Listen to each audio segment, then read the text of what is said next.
Earlier this week, Texas Governor Greg Abbott showed images on his Twitter of a wall going up, saying Texas will build its own wall. And next week, the House Energy and Commerce Committee will hold a hearing on the public health crisis at the border, as fentanyl continues being smuggled across. However, immigration at the southern border remains unchecked, with hundreds making their way into the U.S. seeking asylum. I'm here with Lavern Spicer, who is a former congressional candidate. I want to thank you for joining me today. Thank you for inviting me on. Okay, Lavern, the U.S. and especially New York City has called for more funding as the mayors of sanctuary cities are failing to provide resources promised to migrants. Lavern, you suggested a merit-based system, much like Australia has. Is this one possible solution here?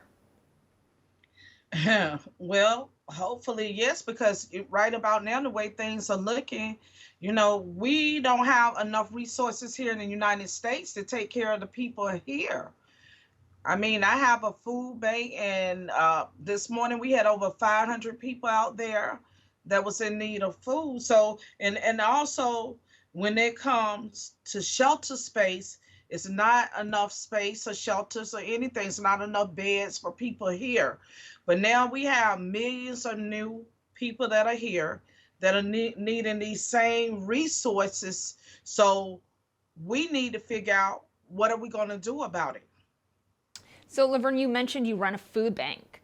So you know the U.S. has a homeless problem. We have veterans and families with children sleeping on the street and in shelters. How is the migrant crisis, the influx of people crossing the border, adding to this epidemic? It is a really sad and situation because right here in Miami, Florida, we have mothers that show up with 6 and 7 kids that are homeless. They're staying in abandoned houses. They're staying in the parks. They're sleeping in their cars. They have nothing to eat. So the situation is already a very dire one. And not only to add, on to that, now we have an immigration problem because there are no beds available. So where are they going to put these people at?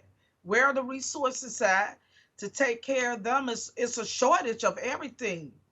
So I don't know exactly what they're going to do, but they need to come up with something to do to help these people. Yes, and as we have reported here, illegal drugs such as fentanyl are flowing through the southern border and killing many Americans. Is the Biden administration's refusal to build the wall, to finish the wall, partly to blame for this?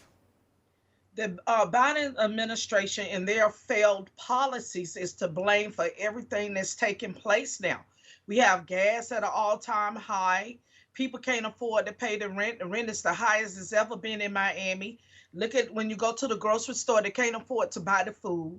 We have eggs that are selling now for $10 for a pack of eggs, and everything, and not even to mention the vegetables. Seniors can't even afford to buy the vegetables.